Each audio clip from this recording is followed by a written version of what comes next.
झरिया थाना अंतर्गत मानबाद पाड़ा निवासी तरुण कुमार दास ने अपनी मकान मालकिन सोनाली बीच और उनकी पुत्री पर मानसिक और शारीरिक प्रताड़ना का आरोप लगाया है। तरुण दास ने झरिया थाना में लिखित शिकायत दर्ज कराई है, जिसमें उन्होंने कहा है कि मकान मालकिन उन्हें जबरन किराए के मकान से निकालने की साजिश रच रही है। तरुण दास ने बताया कि उनके परिवार द्वारा पिछले 50 वर्षों से उक्त मकान में किराए पर निवास किया जा रहा है। पहले उनके पिता, फिर बड़े भाई के निधन के उपरांत आपको बता दें इकरारनामा भी बना था। उन्होंने दावा किया है कि मकान मालकिन देव कुमार बीट की मृत्यु के बाद उनकी पत्नी सोनाली बीट ने खुद को मकान की मालकिन बताते हुए किराया वसूलती रही। वहीं तरुण दास ने आरोप लगाया है कि मकान की स्थिति जर्जर हो चुकी है और मरम्मत कराने की अनुमति भी नहीं दी जा रही है, जिससे किसी अप्रिय घटना की आशंका बनी हुई है। इस संबंध में मकान मालकिन से संपर्क करने का प्रयास किया गया, लेकिन उनसे बात नहीं हो सकी।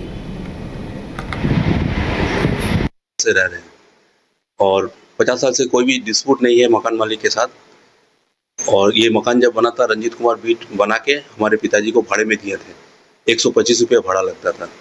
धीरे धीरे वो करते करते रंजीत बीट भी गुजर गए हैं, हमारे पिताजी भी गुजर गए हैं। उसके बाद धीरे धीरे हम लोग इस घर का भाड़ा 2000 रुपया कर दिए हैं। अब इनका भाड़ा जो है, उनका मझला लड़का देव कुमार बीट लेते थे, 2000 रुपया करके भाड़ा लेते थे। कुछ दिन पहले उनका भी स्वर्गवास हो गया है। अब उनका पत्नी भाड़ा लेते थे, लेकिन एकाएक 1 साल पहले उनका पत्नी ने हमें बोला कि 11 महीना का एग्रीमेंट करना होगा और भाड़ा बढ़ाना होगा। तो हमने बोला कि ठीक है, भाड़ा अगर आप बढ़ाना चाहते हो बढ़ा लीजिए, लेकिन 11 महीना का एग्रीमेंट तो हम करेंगे नहीं, काहे कि हम 50 साल पुराना भाड़ेदार है। तो वो बोला कि हम भाड़ा नहीं लेंगे। तो भाड़ा नहीं लेंगे तो हमने बाध्य होकर पोस्ट ऑफिस में देना चालू किया, मनी ऑर्डर करते हैं और अभी तक वो लेते नहीं है। वो बार बार रिफ्यूज होके आ जाता है। तो हमने बोला कि अगर आपको घर, वो बोला कि हमारा घर खाली कर दो, हम तुमको रहने नहीं देंगे। हम बोले घर अगर खाली करवाना है तो आप कोर्ट के माध्यम से आइए और हम घर खाली कर देंगे। अगर हमारा उधर से आदेश आएगा कि आपको मकान खाली करना है तो हम कर देंगे। तो वो केस करने के लिए भी तैयार नहीं है। ऊपर से हमारे ऊपर बदमाशी चालू कर दिए हैं। हम अपना बाइक को रखते थे रूम के अंदर में, वो बोले कि रूम के अंदर में हम तुमको बाइक घुसाने नहीं देंगे।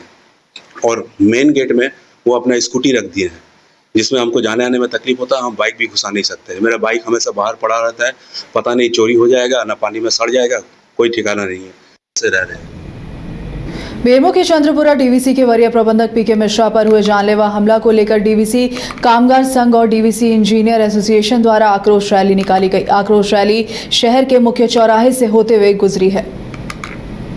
नहीं चलेगी, नहीं चलेगी। अभी जो हमारे डीवीसी के वरिष्ठ महाप्रबंधक, उनके साथ जो मारपीट की घटनाएं हुई और उनके ऊपर जानलेवा हमला एक तरह से हुआ, उसके हम लोग निंदा कर रहे हैं और उसी के विरोध में हम ये अधिकारी और कर्मचारी सभी लोग मिल के आज उसका प्रदर्शन कर रहे हैं उसके विरोध में।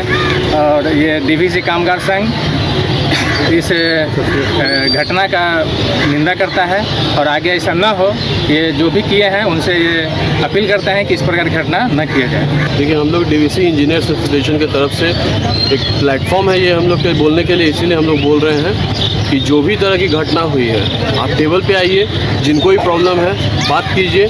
किसी भी तरह का फिजिकल वायलेंस जो है कम्प्लीटली इनएप्रोप्रिएट और अनएक्सेप्टेबल होगा। तो इसीलिए हम लोग बोलेंगे, जो भी इस घटना को अंजाम दिए हैं उनसे यही चीज़ बोलेंगे कि इस तरह का कभी भी फ्यूचर में घटना होता है तो it will be considered as an act of war against DVC. जुलूस निकालने का मेन वजह यह है कि कुछ गुंडा तत्व के लोगों के द्वारा हमारे वरिष्ठ महाप्रबंधक श्री पीके मिश्रा साहब जो हैं उन पर जानलेवा हमला किया गया। उनको मारने का, जान से मार देने का भरपूर कोशिश की गई। इसी जो घटना घटित हुई है, इसका हम लोग पूरा जितना डीवीसी अधिकारी कर्मचारी लोग हैं, जितना हमारे बंधु हैं, सब लोग भरपूर इसका निंदा करते हैं और घोर विरोध करते हैं। ऐसा घटना आइंदे भविष्य में न घटे, इसका पूरा समाहरणालय सभागार में उपायुक्त अजयनाथ झा की अध्यक्षता में जिला स्तरीय आदि कर्मयोगी रिस्पॉन्सिव गवर्नेंस प्रोग्राम के तहत कार्यशाला का आयोजन किया गया।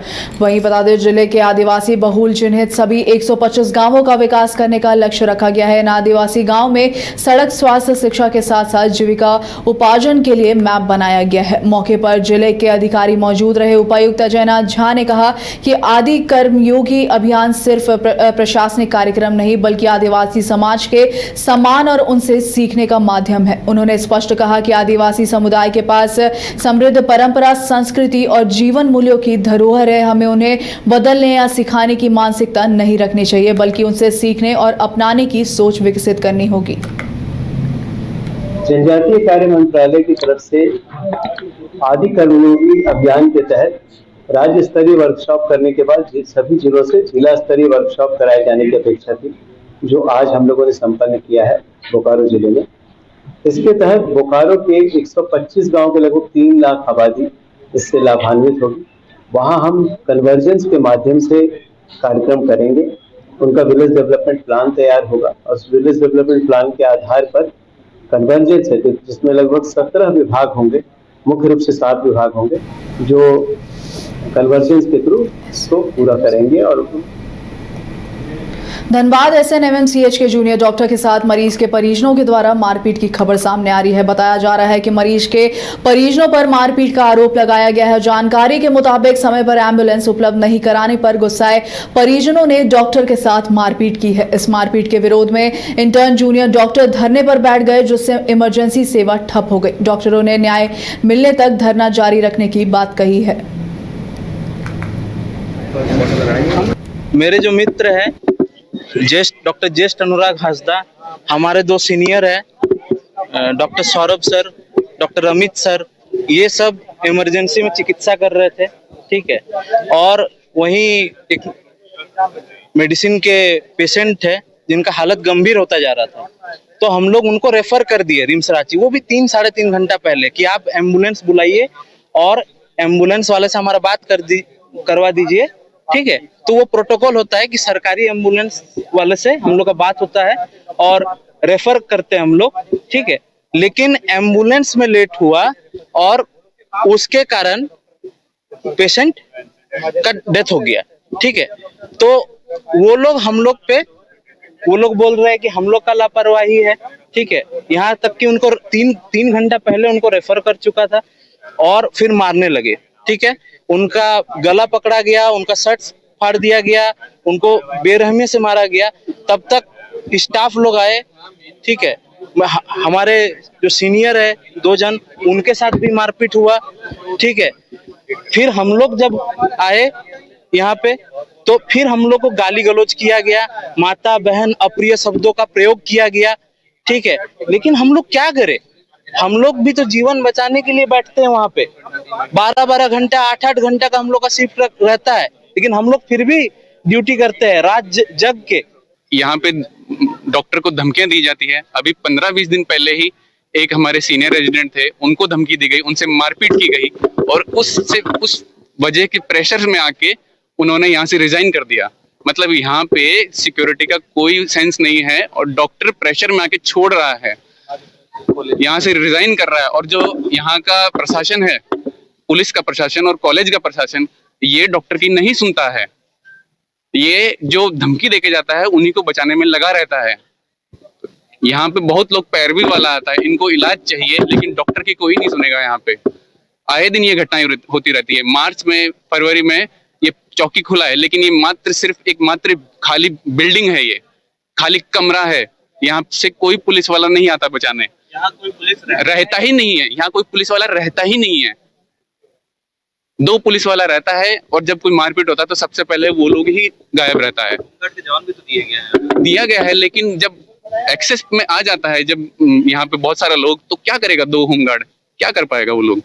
मेरे जो मित्र है डॉक्टर ज्येष्ठ अनुराग हांसदा, हमारे 2 सीनियर है doctor Saurabh sir, doctor Amit sir, ये सब इमरजेंसी में चिकित्सा कर रहे थे, ठीक है। और वहीं एक मेडिसिन के पेशेंट है जिनका हालत गंभीर होता जा रहा था, तो हम लोग उनको रेफर कर दिए रिम्स रांची, वो भी 3-3.5 घंटा पहले कि आप एम्बुलेंस बुलाइए। और बेरमो के चंद्रपुरा स्थित वेलफेयर सेंटर के से भाकपा माले का प्रखंड स्तरीय 1 दिवसीय सम्मेलन किया गया, जिसका बतौर मुख्य अतिथि पोलित ब्यूरो सदस्य हल्दर महतो, विशिष्ट अतिथि राज्य कमेटी सदस्य विकास सिंह और भुवनेश्वर केवट की मौजूदगी में संगठन विस्तार को लेकर गहन चर्चा की गई है, जहां संगठन इसको लेकर एक 25 सदस्य टीम भी गठित की गई, जिसमें सर्वसम्मति से प्रखंड सचिव मोहम्मद मोइन को चुना गया है। सम्मेलन में जिला सचिव दिवकर सिंह समेत काफी संख्या में लोग उपस्थित थे। तो इसलिए इस तरह की जो व्यवस्था बनाने की बात हो रही है, आज बहुत बड़ा खतरा है। तो इसलिए भाई बहन, आपके ऊपर भी खतरा है। आप लोग का भी कोई जब वोटर लिस्ट नाम नहीं रहेगा, वोटर आप नहीं रहेगा, तो किस आधार पर आप अपनी योजना का आप बात कीजिएगा? आपका भी नाम काट दिया जाएगा। अभी झारखंड में भी आने वाला है, अभी बिहार में कर रहा है। अगर वहाँ हम लोग मजबूती से लड़ रहे हैं, अगर वहाँ अगर मजबूती के साथ हम लोग लड़ाई अगर कहीं हार गए, तो समझिए कि खतरा हमारे ऊपर क्या। इस तरह की जो